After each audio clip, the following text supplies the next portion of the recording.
Hello again, dear friends and neighbors. Mike Trove for the Saline County Libertarian Party. Hey, forgive the unshaven appearance, but it is hockey playoff time, and there is a tradition that you go unshaven, and that's going to bring your team home to win the Stanley Cup. The most difficult championship in sports to win is the Stanley Cup. You got to be able to count to 16 or it just doesn't happen. Well, I am a proud fan of the Chicago Blackhawks, the defending Stanley Cup champions, and maybe we can go back-to-back this year, something that hasn't happened since they did it back in the 90s. Okay. We have a whole lot that's been going on since we last talked to each other, a whole lot. But first, we got a new element to our show, and I'm calling it the Libertarian Short. I'm going to introduce you to Elizabeth. We're going to find out what she has for us this month. What do you got, Elizabeth? Hi, I'm Elizabeth, and I'm a libertarian. Hi, Elizabeth. Hi. I've been coming to meetings for quite a while, and I've realized a 12-step program, even though I'm not believing in 12 steps, to reforming from my old ways into a libertarian. First of all, I realized that my life is valuable. And second, I am not owned by another human being. And third, I am not owned by the state, capital S, state. I am my own human being. Number 4, my life, liberty, pursuit of happiness, and property are mine to do what I want with, not anything else, not other people's property, not for me to go after their property, they are not to go after my things. Whether I succeed or fail, that's up to me. It's my own business. If I choose to work hard at something, that's my business. If I choose to lounge around and not do anything, that's my business too. I don't wish for the state to interfere either way. If I could live on my gross income, I would not need a handout. Many times I've said, my goodness, if I had that extra bit of money that the state is taking from me and the U.S. government, I could actually make my living. Unfortunately, I am taxed to the point that I cannot make my living, or I have to have handout to the point because my income is not matched by my living. Others are in charge of their own lives. If it does not pick my pocket or break my leg, then it is their business. If it does not harm me, then it's nobody else's. Then it's not my project to work on. Liberty is having the right to live my life as I choose. And as I've been learning these things, my realization is that everybody has their own liberty. The state is quick to take it away from us, and other people are quick to point out that we may not be doing what we should be or could be doing. Not anybody else's concern. I have the right to protect what I own and what I've earned. If that means to be concealed carry, or if that means to arm myself, that's my business. If it means to keep my property to myself, that's my business. It's not anybody else's. People have come to the realization that giving to other people is not necessarily protecting oneself is not necessarily a right. It is a right. It's part of our lives. Generosity. I love being generous. I love to give things and people to people and my time and money and income to those that I think need it. But when I'm told by the state, you need to be generous to this organization or that organization, or just being, taking, we're going to take from you and give to the less fortunate. Well, how do I know that they're actually going to the less fortunate? I like to be generous on my own terms. And number 12, I swear by my life and my love of it that I will not live for another person or expect another person to live for me. I like being a libertarian. I like having a different point of view. I like having a different beat of the drum. And this is what I do. So as we are learning together, we'll grow and go through these steps and explore what that means. What does it, further into it, what does it actually mean? So there I am.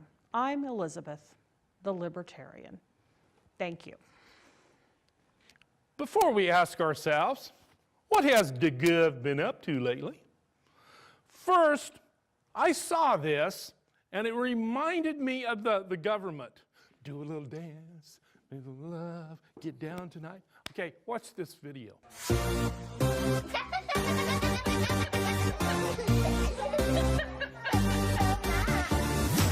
Turn up the music, let's get out on the floor. I like to move it, come and give me some more. Watch me get physical, out of control. There's people watching me, I never miss a beat. Still the night, kill the lights, feel it under your skin. That's right, keep it tight, cause it's pulling you in. Up it up, you can't stop, cause it feels like an overdose. You're blinding you with the dance floor. I'm affected by the sound. Stop, this beat is killing me. So DJ, loud music, take me up and down. You're blinding you with the dance floor. I'm affected by the sound. Stop, this beat is killing me. So DJ, straight down to the ground. We have ourselves a new school funding bill. Yes, we do. Yes, we do. But why this bill? Well, from the April the 8th Jonathan Shorman Salina Journal article, I know, I'm taking things out of the journal, folks. But, you know, occasionally they do have the right stuff. It sounds like the Republicans are just gathering information and gathering evidence to show the Supreme Court with lines like, the legislature hired an attorney to help it create a record of the proceedings, and including one that was meant to clearly show how the legislature arrived at its decision. Well, Edward M. Evold, in the April the 7th Kansas City Star, wrote, the GOP-dominated legislature overwhelmingly approved the bill. It uses an equalization formula that reduces one type of aid to most of the state's 286 districts, then distributes money back to districts to make sure that no one sees a reduction in funding. And how can Congress do this? Well, let's see what happened to our friend the Brain when he came up before the legislature. Watch this. Given the preponderance of condemning evidence against Chief of Staff Brain, this committee finds him guilty of sedition, abuse of power, and shoplifting. The public stoning will be tomorrow. But the Congress doesn't have the power to do that. All in favor of giving Congress the power to stone, say aye. Aye! Peter Hancock, Lawrence Journal World, in his April the 5th, 2016 Lawrence Journal World article, writing about the signing, explained a few of the items in the law. It goes on to define instruction as those school district functions that directly impact the provision of education services. It specifically excludes such things as extracurricular activities.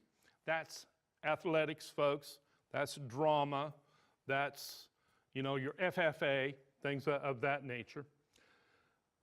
Food service, central office administration, capital improvements, construction and remodeling, and facility maintenance functions that school districts would be responsible for financing themselves.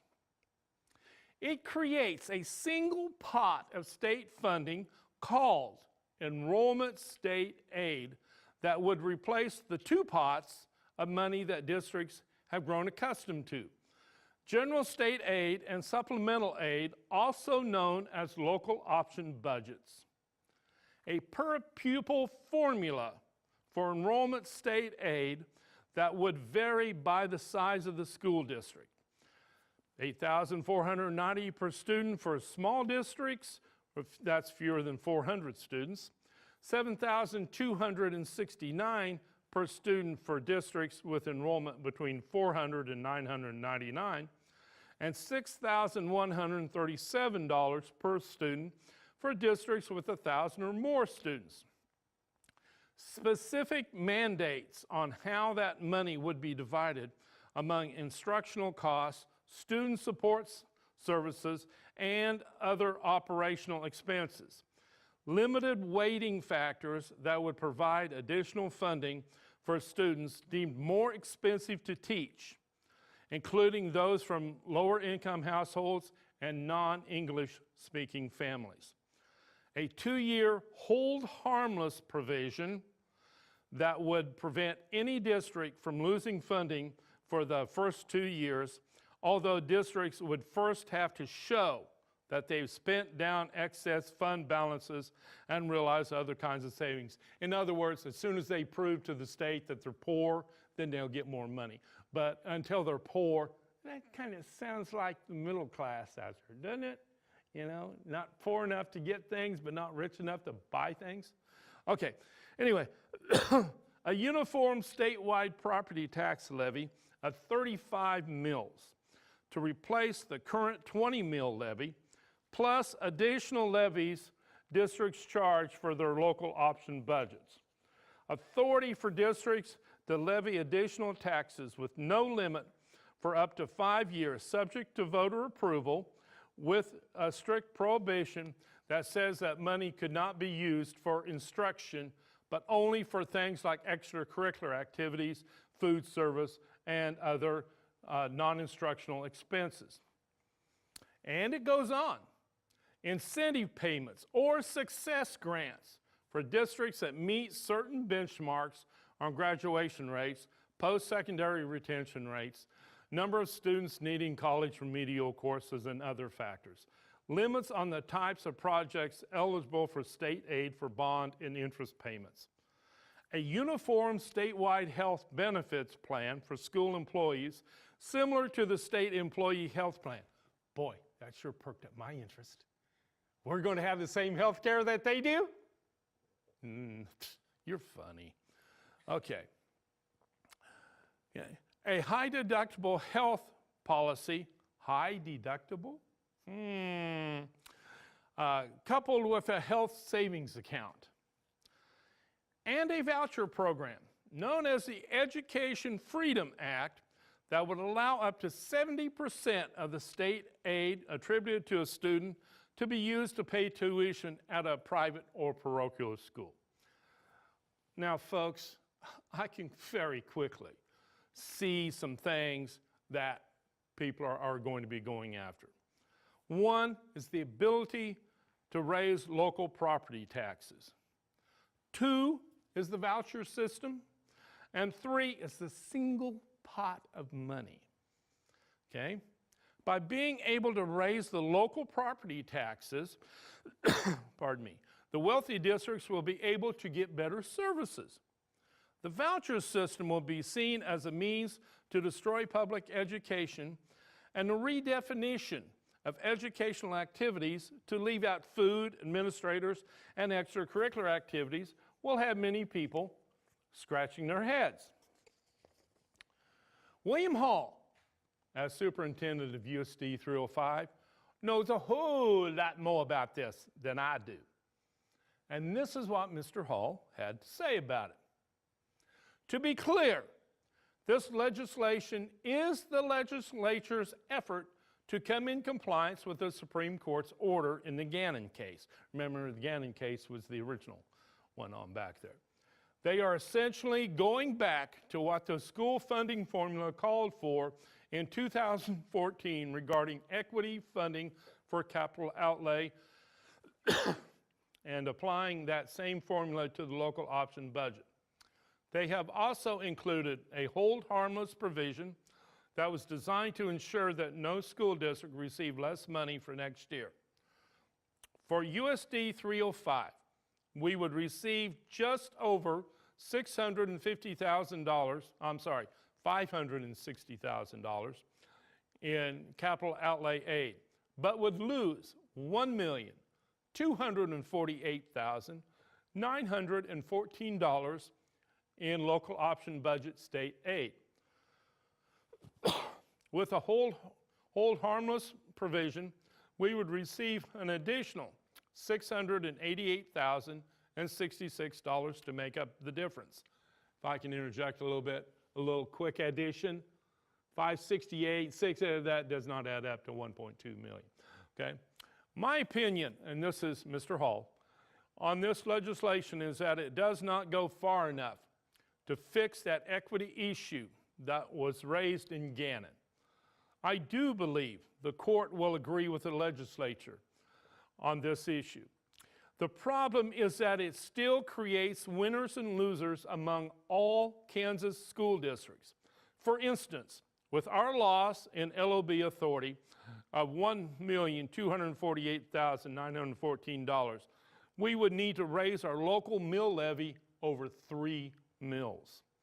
The state is transferring their responsibility to adequately fund local school districts to local districts and expecting local taxpayers to shoulder this burden even more than they already have. One can argue that the hold harmless will help us, but that is good for only 1 year. We are still going to be down overall dollars, but would have to go to our local taxpayers to make up the difference. There is a larger part of the Gannon lawsuit that still needs to be decided, and that is the issue of adequacy. In other words, is the state legislature providing enough funding or adequate funding so that every student in the state of Kansas has equitable opportunities for success based on what has become known as the Rose Standards? I believe that the above legislation damages adequacy even more by creating winners and losers among Kansas school districts. All they did was move funding from one pot to another, from district to district, but did not infuse more money into the school funding formula. The court has given the legislature until June the 30th to come up with an acceptable solution. The hearings before the Supreme Court on the above legislation are scheduled for Tuesday, May the 10th at 9 a.m. The court has threatened to close schools after July the 1st if an acceptable solution has not been reached. We should know more by mid-May where we stand with the legislation that is under consideration. Thank you, Mr. Hall, for adding your comments. Okay, Weatherman analysis time. The legislature is trying to make the education problem go away. Please, go away. Okay? Why? Because they've got the re-election blues. Ba-da-da-da-dum. Ba-da-da-da-dum. Well, I've got voters to the left of me and problems to the right. I don't know what to do. I've got the re-election blues, Mama, the re-election blues, and they're coming after me, and they'll come after you, the re-election blues, and I don't know what to do. It's coming too soon. I remember the time when I put the teachers down, promised more to capers, and it was parted down. I've got the re-election blues, Mama, the re-election blues, and they're coming after me, and they'll come after you. Oh, what was that? What? They're coming after me. They're coming. I don't know what to do.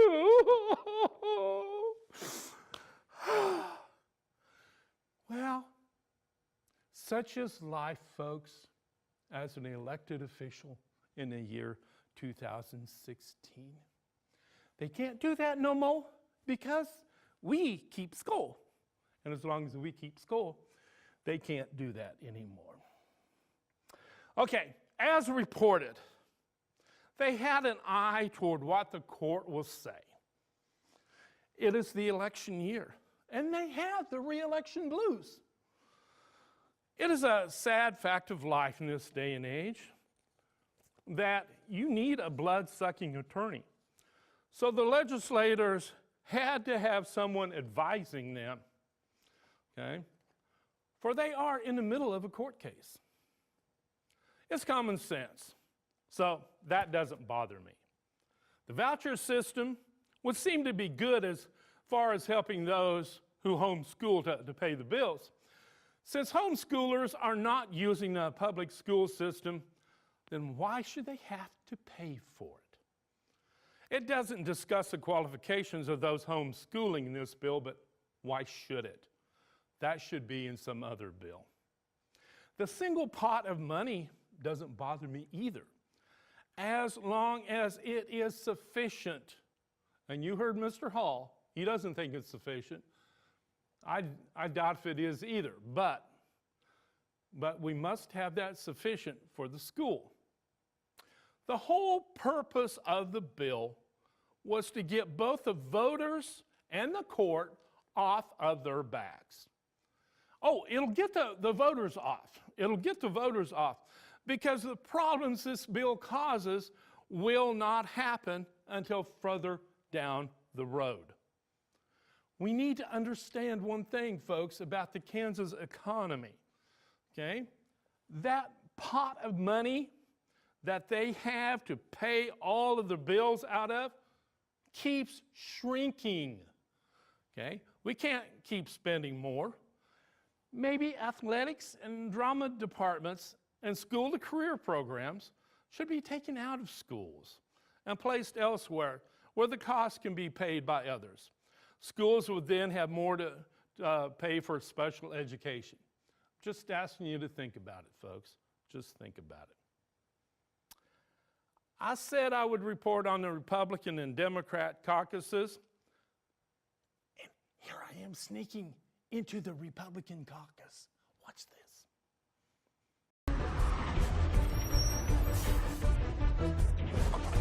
Ok, panna cotta alla corona, alla Scarlett. Ah, poulet con la mattina. Come, tout prat. Hello, 3 please. You're not allowed in without an adult. Scram, hooligans! Oh, tapuka.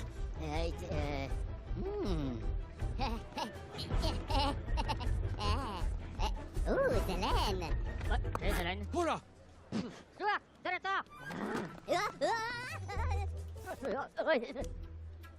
How many tickets, please? 3 please. Uno, please. Uno.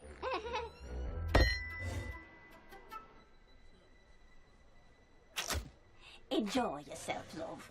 Thank you.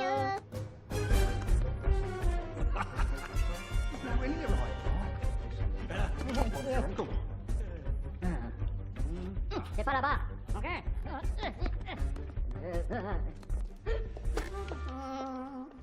Hoppa.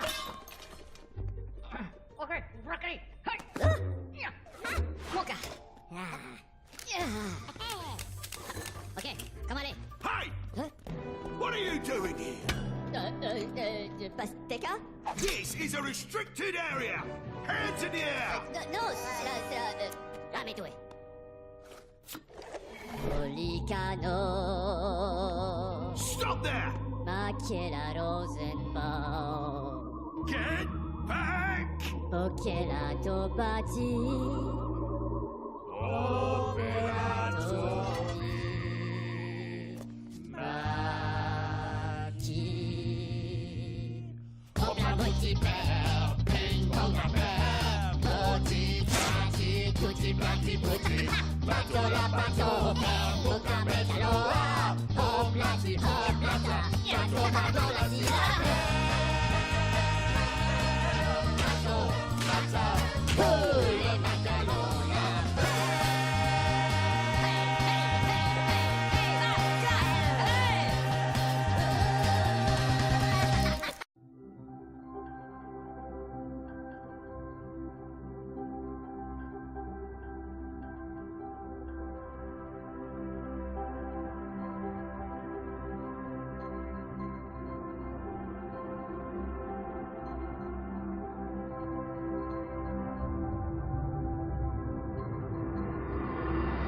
In all honesty, folks, I walked in, I walked out, walked around, and no one said boo about it. Nobody said, hey, you can't be here, hey, you're not a Republican, nothing like that.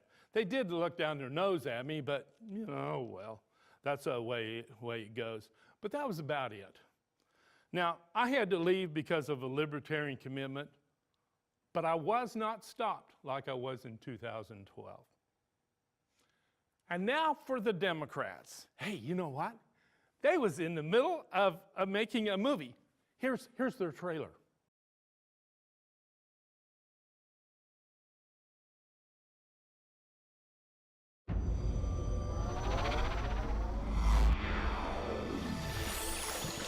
Minions.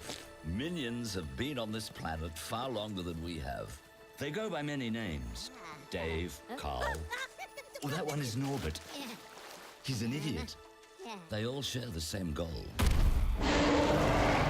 To serve the most despicable master around. C'est le Big Boss.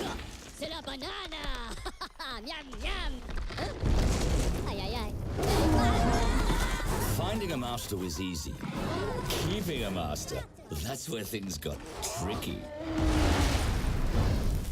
Oh. But nonetheless, they kept on looking.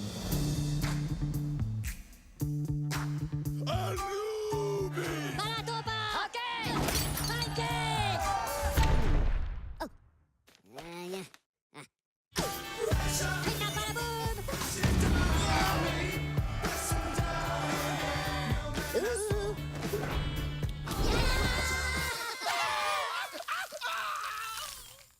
Oh. Without a master, they had no purpose. They became aimless and depressed. If this went on much longer, they would surely perish. But then one minion stepped forward. Kevin felt pride. He was going to be the one to find his tribe the biggest, baddest villain to serve. Stuart felt hungry, mostly. He was going to be the one to eat this banana. And Bob was frightened of the journey ahead.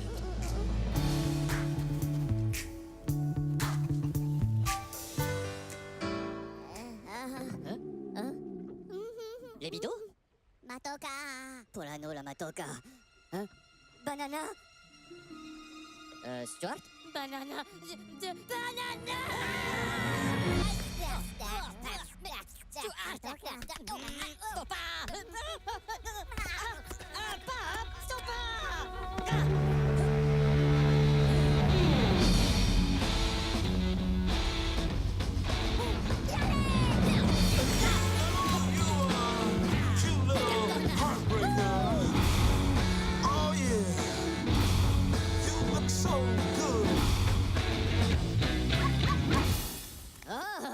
Hello, papagena. Tu le bella con la papaya. So what I saw at the Democrats was the unattached area kept getting cut down. I only saw about 5 people go around it in the 3 hours I was there anyway. They wouldn't have been viable under the Democrat rules, so most of them just kind of folded themselves over into the Bernie or the Hillaryites. The Bernie folks were loud and they were large. They had one young lady standing up, megaphone, leading cheers, you know, Bernie, Bernie for me, you know, that kind of stuff, which I kind of chuckle. The Hildebeest folks, I'm sorry, the Mrs. Clinton folks, were sour and dour. They had this look on their face like, why am I all here? Okay. As I was walking around, just looking at things, people kept asking me if I was voting. Wrong party, I said. No problem, they said. Big problem, I said. The Democrats do seem to be focused. But you know, I never got the idea that the Clintonites will support Bernie if he wins. Hillary is using insider contacts to win. She does not have the support of the people. But both parties have a real problem. Let's start with the Republicans. Okay? Weatherman warning here. A weatherman warning. Don't you do it.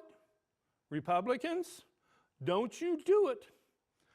Kevin Cirilli, in his April the 1st Bloomberg article, said that the Republican National Committee has begun to prepare the public for a nasty convention. Remember when I talked about Donald Trump? I gave a weatherman warning to the Republicans to make sure that the election process was upright and straightforward. I said that the Trump supporters would not accept their man being cut out of the process.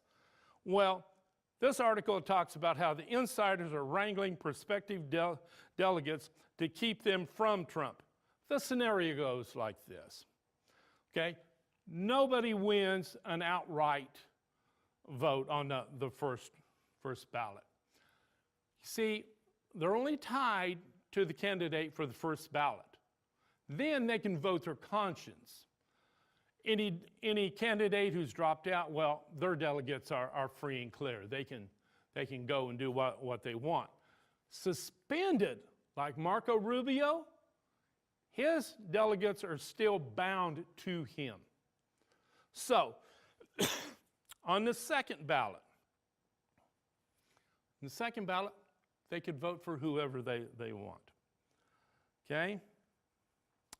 Now, some Trump delegates are actually fifth column for other candidates. So that's a major problem there. Okay? Okay, so on the second ballot, delegates will start to vote their conscience. What the weatherman knows is this. Parties hate contested conventions. They like bands playing, people cheering, banners, hey, vote for me, vote for me. Remember the 1968 Democrat National Convention? They don't want that, folks. They don't want the violence in the streets. They don't want the angry fists shaking on the floor. They don't want that. Okay? Look for a lot of backdoor maneuvering here. April the 7th brought a Caleb Smith article about how Paul Ryan is maneuvering to be a compromise candidate. Keep your eyes on this, folks. Keep your eyes on it. On the Democrat side, whose delegate count is actually a whole lot closer than the Republicans, although the press won't tell you, Madam Hillary has been expecting a coronation tour. But she is having to fight, and she has had enough of Bernie Sanders. Glenn Thrush, an old friend of Madam Hillary, wrote about Bernie Sanders that Clinton is aggravated with Sanders' aggressiveness. Mr. Sanders, how dare you? How dare you? The nerve of you making Her Royal Highness answer questions. How dare you not just to bow and leave the race? How dare you to have a plan to hijack her superdelegates? What kind of scum are you? Well, to the weatherman, you're the best kind. compete with her. Make her work. Make her answer those questions, Bernie. You're doing a great job. Keep it up. Well, the strength of both Trump and Sanders is proof to Matt Clinch, a blogger, that Clinton cannot win. He quotes Danish banker Steen Jacobsen as saying the social contract is broken, which means the era of planned economies is over. Well, I don't know about that. But I do know that this does make it more difficult for the insiders. The insiders have the re-election blues, mama, the re-election blues. Before we discuss the Gov's tax system, let's talk about a couple of other things. This is Wendy Bell, who had been an anchor for the Pittsburgh, Pennsylvania TV station WTAE.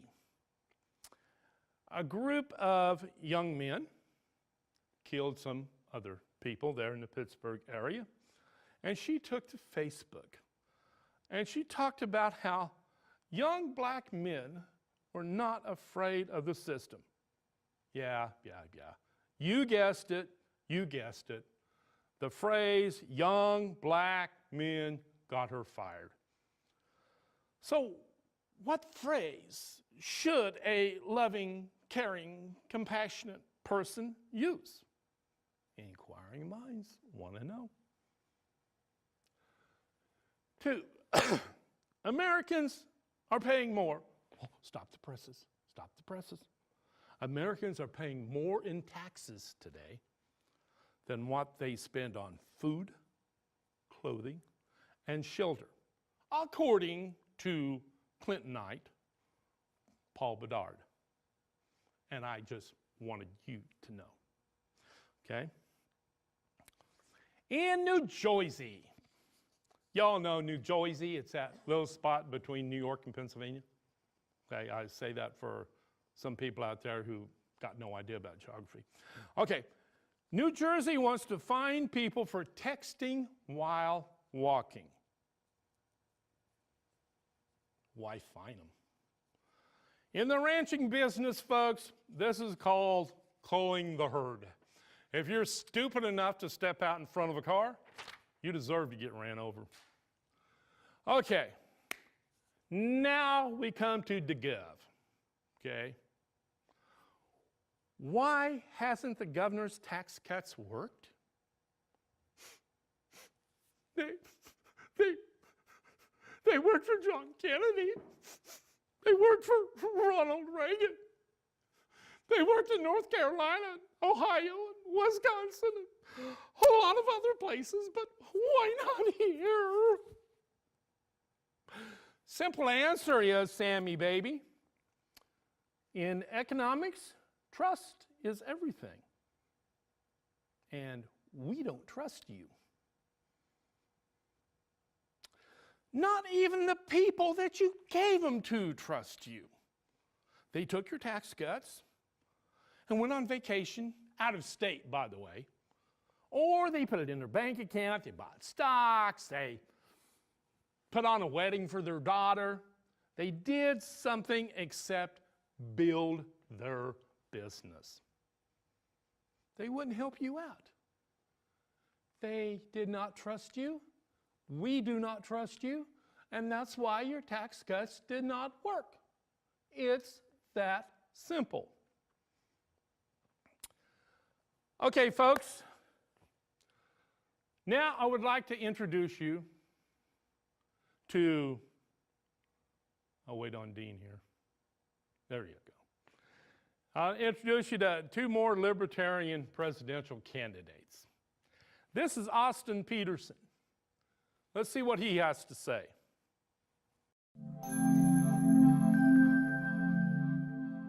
Hello, America. I'm Austin Peterson, and I'm seeking the nomination of the Libertarian Party for President of the United States.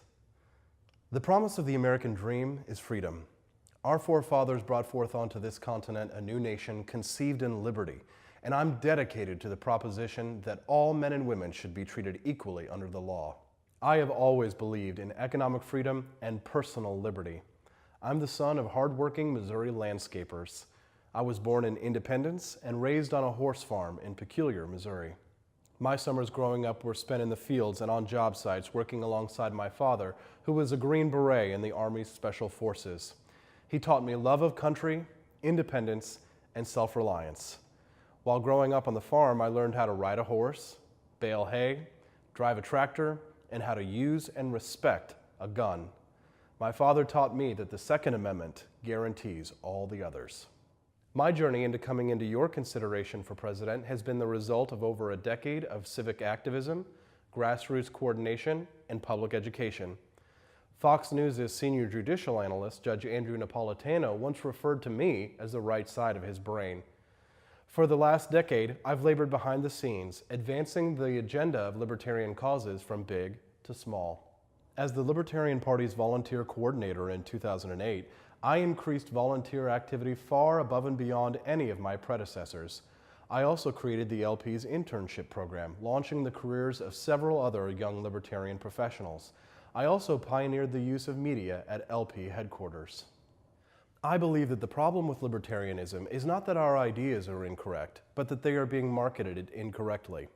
As a third party, we may not have the money to be able to buy expensive Madison Avenue quality ad spots, but through the power of new media, we can use our creativity to create content that can win the hearts and minds of the American people. I hope that you'll join me in my campaign to take over the government and leave everyone alone. To learn more about our campaign, please visit austinpeterson2016.com. You can donate or register to volunteer to help us win the nomination. And I take great pleasure in saying that I'm Austin Peterson, and I approve this message.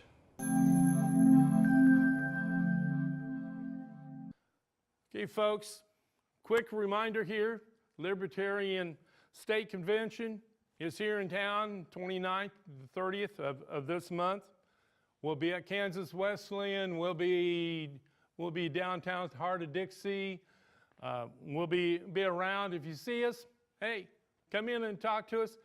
Hey, on Saturday when we're at Wesleyan, come on in. After all, we ain't Republicans. We like people. Okay? And now, there, of course, is our Saturday meeting out at Mocha South, 10 a.m., first Saturday of the month. Stop in. Say, you are those crazy libertarians. We'll go, yeah. Have a seat. You know, join us for a while. So we'll do that. I do want to remind you, there's an awful lot of hatred in the world, folks. Okay? Be kind and love one another. That's the best thing that we can do. Okay? Remember the beaver and mind your own business. Stay out of other people's business. You got enough troubles without trying to run their life too. Okay, and that's the way it is, folks. On Thursday, April the 14th, 2016, for the Saline County Libertarian Party, this is Mike Troe. I'll see you later, and may God bless you.